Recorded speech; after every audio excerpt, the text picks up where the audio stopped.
Thank you for visiting my YouTube page for Sarge.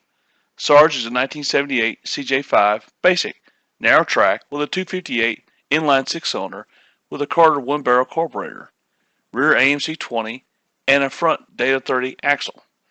I purchased Sarge in May of 2021 as he was really an untouched Jeep for the most part, but I've made major updates to the body and drivetrain.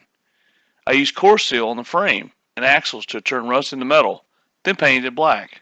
Same for the windshield frame, dash, engine, compartment, tub interior, and exterior mirrors. I replaced the windshield, added a pirate rated 4x4, redneck edition, and don't tread on me badges to the body and dash. I replaced the taillights with Quake LED lights and all marker lights with new assemblies and LEDs. I purchased the American Star for the hood and glove box, then installed. Completed the bodywork and straightened out most imperfections. I then installed the roll bar, then taped the entire tub area, tires, and frame to prevent overspray from the Raptor liner. I then purchased the Raptor liner with olive green and a spray gun. I painted the entire Jeep exterior with Raptor liner and also used black to paint the wheel wells. I did install carpet to the tub and later decided I didn't like it, so I removed and then black Raptor lined the interior. The MC20 rear axle is a two-piece axle from the factory, but with issues.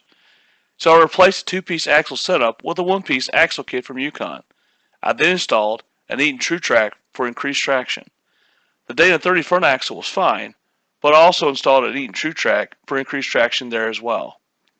I installed black diamond plating rocker guards and rear short corner panels to protect from trail debris.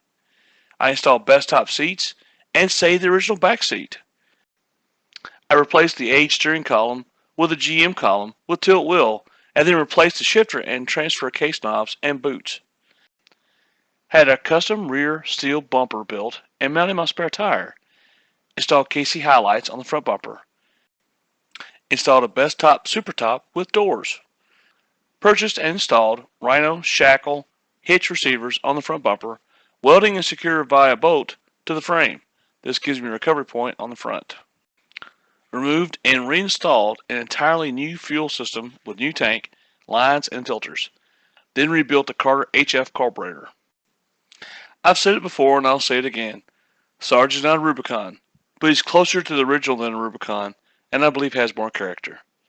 I hope this has been informative to you, and if you have any questions, drop me a line, and I'll answer if I can. Thanks, and don't forget to like and subscribe.